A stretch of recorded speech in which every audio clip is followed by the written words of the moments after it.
Part 4 of my trip from Charleston to New Orleans.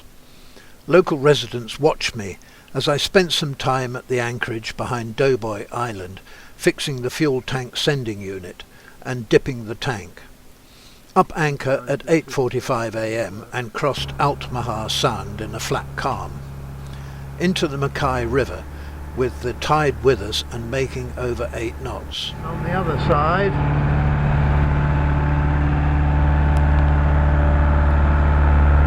beautiful sandy beaches.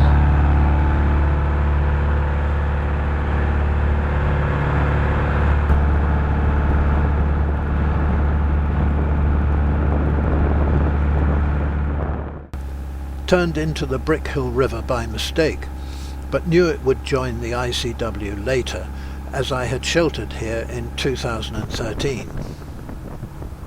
Into Florida and past Fernandina Beach Dock, with fishing boats dressed overall. They certainly make a good job of it. North Florida, pretty much the same as Georgia, except more houses.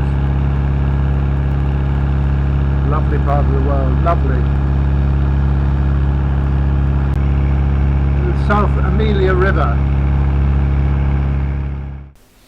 Anchored at 8 p.m. in a quiet creek off the South Amelia River.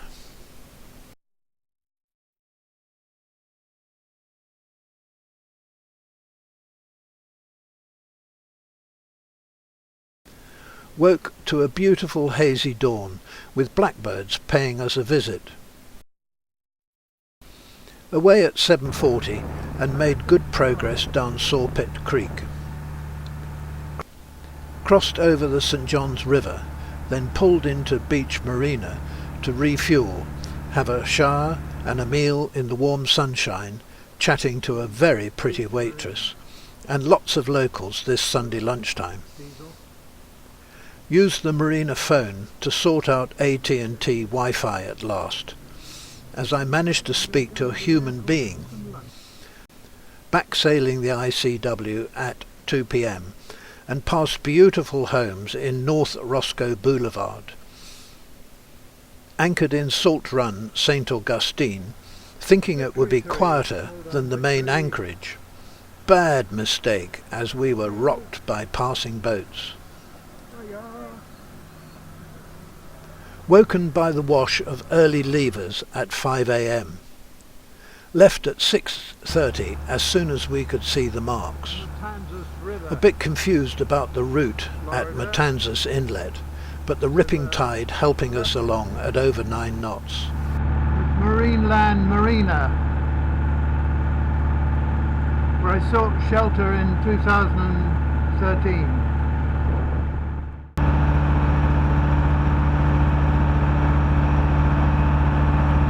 Palm Coast, Florida.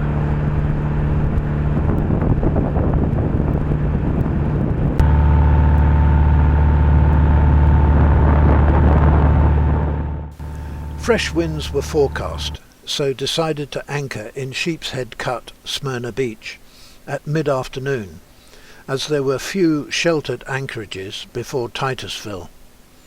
We rolled in the gusts as the rain came down.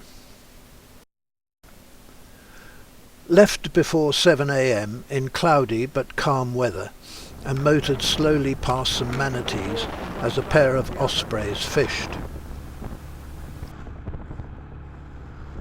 Mosquito Lagoon a bit lumpy.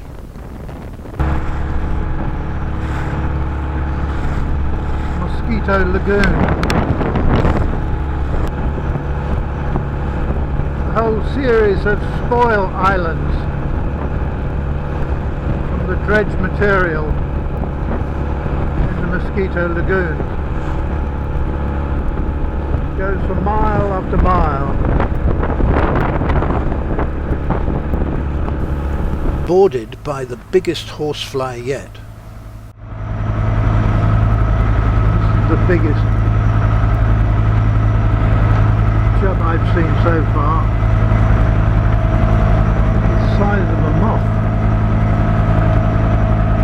Huge, over an inch long.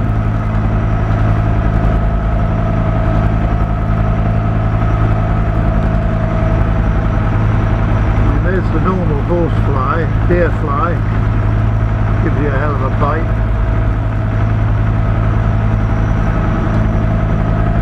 This fellow's liable to eat you.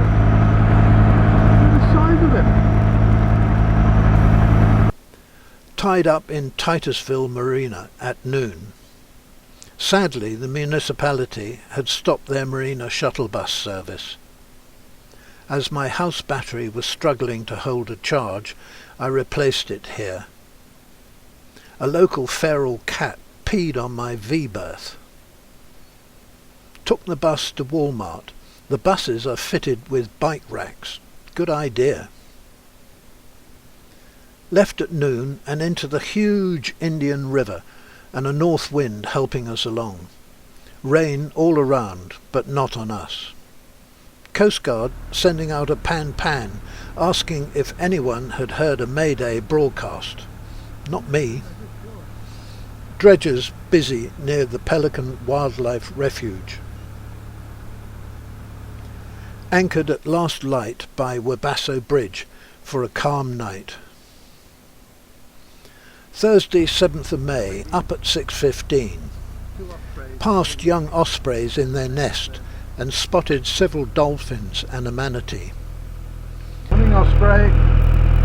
Good morning. How are your babies? Well, you've got at least one there. Got off course at a confusing crossroads with just a foot under the keel, but managed to slowly find the dredged channel again. This is St. Lucie River Inlet, where we turn to starboard for the Okeechobee. That's the inlet over there, the Atlantic. Turned into the St. Lucie River, then into the Manatee Pocket, Port Salerno, to anchor at 2 p.m. Pumped up the tender and motored to a bar and had a beer with Richard and Bill, a local liveaboard. Next day took the Dink ashore and bought a chart book of West Florida in the consignment store of second-hand kit and some LED bulbs for the anchor and cabin lights.